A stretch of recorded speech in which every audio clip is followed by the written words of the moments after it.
আসসালামু আলাইকুম প্রিয় দর্শক, অবশেষে বাংলাদেশ সরকারের নতুন একটি প্রকল্প ফ্যামিলি কার্ড প্রদানের তারিখ ঘোষণা করা হয়েছে। কে কে এই কার্ডের আওতাধীন এবং কিভাবে আবেদন করবেন বিস্তারিত জানবেন এই ভিডিওতে। কবে নাগাদ ফ্যামিলি কার্ডটি প্রদান করা হবে বাংলাদেশ সরকারের মন্ত্রণালয় থেকে বিজ্ঞাপন জারি করা হয়েছে। বন্ধুরা, কিভাবে আপনিও এই কার্ডের আওতাভুক্ত হবেন বিস্তারিত জানার আগে অবশ্যই ভিডিওতে লাইক করে চ্যানেলটি সাবস্ক্রাইব করুন। প্রথমত, এই প্রকল্পটিকে রমজান মাসে শুরু হয়ে পবিত্র ঈদুল ফিতরের আগেই বিতরণের লক্ষ্য নির্ধারণ করেছে বাংলাদেশ নতুন এই সরকার। প্রাথমিকভাবে অতি দারিদ্র্যের প্রাধান্য দিয়ে এই কার্যক্রম শুরু হবে।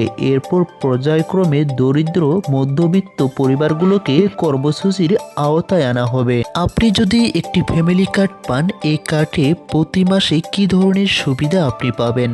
এ কার্ড থেকে প্রতি মাসে নির্দিষ্ট অঙ্কের নগদ সহায়তা পাবেন, যা সময়ের সাথে সাথে বৃদ্ধি করা হতে পারে। এছাড়া নতুন স্মার্ট ফ্যামিলি কার্ডের মাধ্যমে টিসিবির পণ্য সাশ্রয়ী মূল্যে পাওয়ার সুবিধা যুক্ত হওয়ার কথাও রয়েছে। এখন আসা যাক মূল বিষয়টি, কিভাবে এখানে আবেদন করবেন। বর্তমান স্মার্ট ফ্যামিলি কার্ড সংক্রান্ত তথ্য যাচাই এবং ডাটাবেস তৈরির কাজ চলছে।